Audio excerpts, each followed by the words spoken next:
Tales of the Old Stoic, Chapter 2, The Weight of the River.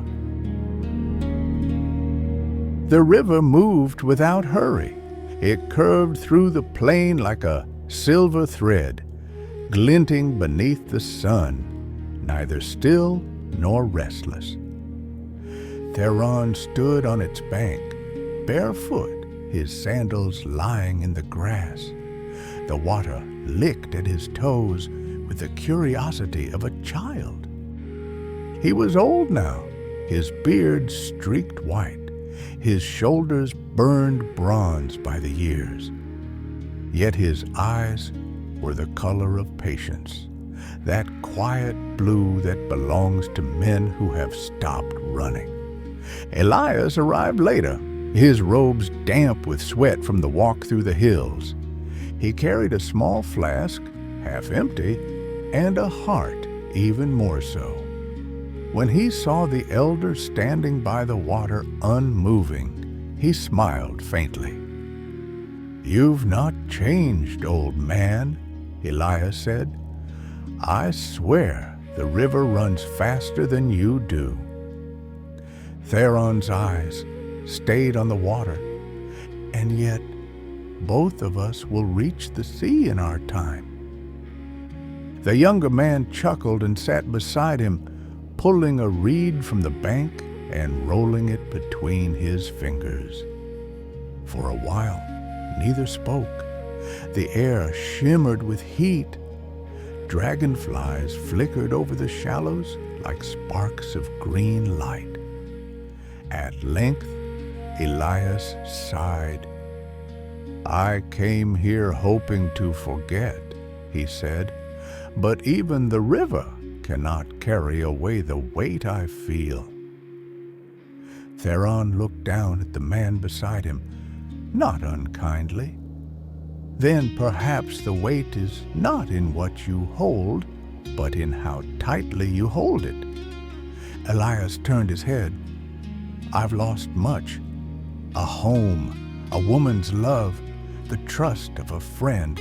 How does a man simply open his hands and let it all drift away?" The old philosopher crouched, picked up a small stone, and dropped it into the current. The water accepted it without complaint. "Do you see?" said Theron. "The river does not cling to what enters it. It does not chase what departs. It keeps moving, and in that movement it remains pure." Elias watched the ripples fade. "And what of memory?" he asked quietly. "Even if I release what is gone, the ache remains." "The ache," said Theron, "is the proof of love. It need not be destroyed. You only need to stop feeding it with your resistance. Let the ache breathe, and it will turn into gratitude." The younger man drew his knees up, resting his chin upon them. "You make it sound easy." "Nothing is easy that matters," said Theron. "But ease is not the aim. Freedom is. Ease is a gift from the world. Freedom is a discipline of the soul."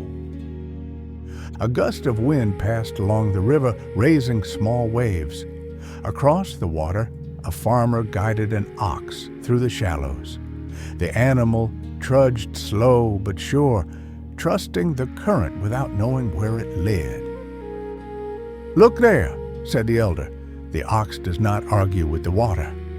It accepts its pull, places one foot after another. It does not ask what tomorrow will bring, and so it lives rightly." Elias smiled faintly. "Then wisdom is found in stupidity?" Theron laughed, a sound like dry wood cracking. "In simplicity," he said, "which is much rarer." They walked along the bank until the sun tilted west. In one place, the river widened into a calm basin. The reflection of the sky rippled across it, blurring the line between heaven and earth. Elias knelt, cupped the water in his hands, and drank. Then he looked up at his teacher. "When I was a child," he said, "I feared rivers. I thought they could swallow me whole." Theron nodded. "And now?" "Now I fear stillness," said Elias. "I fear that if I stop moving, I will sink."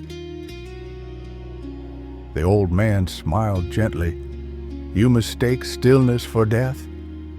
But stillness is not the end. It is the beginning of clarity. When the water stops thrashing, it reflects the sky."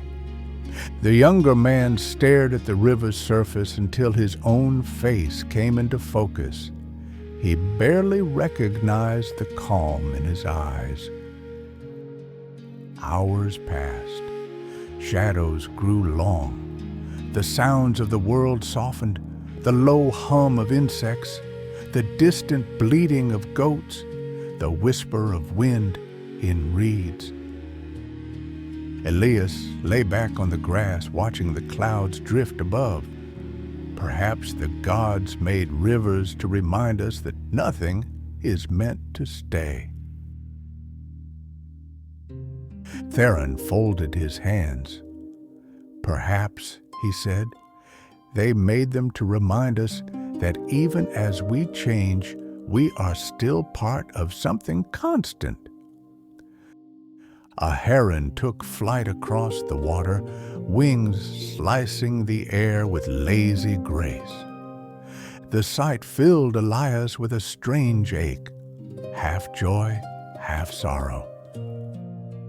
"I think," he said, "that I have spent my life trying to hold what was never mine." Theron's gaze softened. "Then your life has brought you here, to the lesson itself." When dusk came, the two men sat in silence again. The sky burned orange. The river caught the fire of it, turning molten gold. Theron reached down, scooped a handful of water, and let it run through his fingers. "This," he said, "is all that we can do, to hold the moment lightly, to feel its coolness, its life, and then let it pass. The man who learns to release does not lose. He learns to receive." Elias closed his eyes. The air was still warm, but the light was fading. For the first time, he did not wish to hold it. Night settled quietly over the valley. The first stars appeared above the trees, trembling faintly in the darkening blue. The younger man rose and looked downstream, where the river disappeared into the horizon. "Will we ever see where it ends?" he asked. Theron smiled. "We already have. The sea lives inside the river, just as the end lives within every beginning." The words rested between them like a benediction. The water continued its patient journey, carrying all things equally, the silt, the leaf, the light of the stars. And as they walked back through the tall grass, Elias felt lighter, though nothing in the world had changed. He realized at last that the secret was not to let go of what he loved, but to love in such a way that letting go was no longer loss.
End of Chapter 2. The Weight of the River.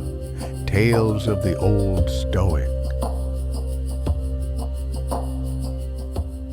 If wisdom still whispers in your heart, stay a while and subscribe for more Tales of the Old Stoic.